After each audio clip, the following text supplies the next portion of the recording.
Some problems that arise in the workplace touch on sensitive personal issues. These issues need careful handling if they're to be dealt with effectively, and if employers are to avoid claims of discrimination and harassment. You're going to have to cover those up, Myra. I'm serious. You might have to speak to someone about their bad body odour. What do you say? It's just so embarrassing. Or about issues with their personal life that are affecting their performance. Romance is in the air. Really? Who? Or you might have an employee who's been taking a lot of time off sick, or who's drinking too much, or behaving inappropriately. Good to see you, mate. You've met Wai Sen Tang from our Hong Kong office. I have indeed. It can often be tempting to dodge the issue and hope that it sorts itself out. But failing to tackle these kinds of problems can often make things worse in the long run, both for the person concerned and for those around them.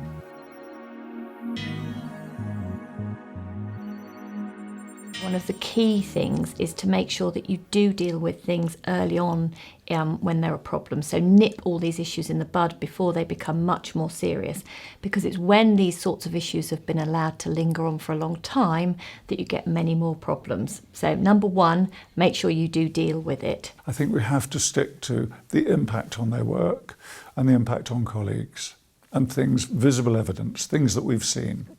What have we seen happening? What is the impact on colleagues, and what do we want to have happen?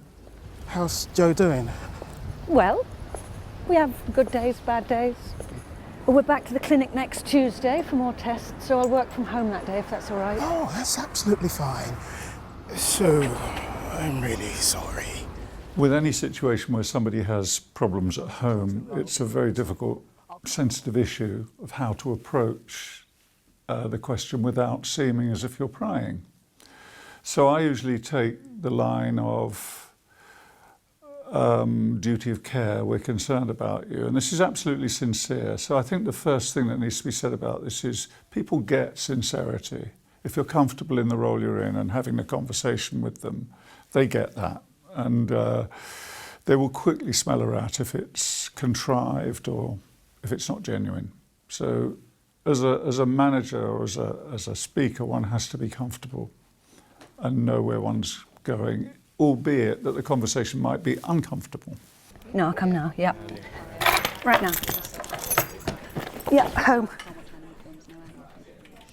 You have a very ill partner. Yeah. It seems to be the case that, as you've said, there's no cure. No, my partner is dying, that's... Right. Which means that inevitably you won't be able to be as present at work. It wouldn't be right. You wouldn't be available. Your place will be with your partner. That's right. At times, yes. At times. It might help. Employers and managers often balk at tackling sensitive issues for fear of getting it wrong and ending up in a tribunal. But bearing a few things in mind at the outset can help reduce the risk of this happening. And there are 4 things really you need to think about when having those conversations. The first is that the meeting should be held in private and during the employee's normal working hours. And that's important, that it's a confidential meeting. The second is deal with the matter without undue delay. Everybody, and particularly managers, are very busy and have got lots of other things to do, but it's really important you don't let things like this linger. And the third is the aim of these conversations is that they should be constructive.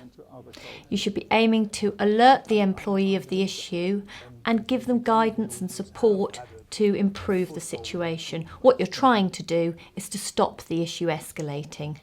And finally, it's a good idea to catch up with the employee, perhaps a week or a few days afterwards, just to check that things are improving. Don't just have one conversation and then leave it at that.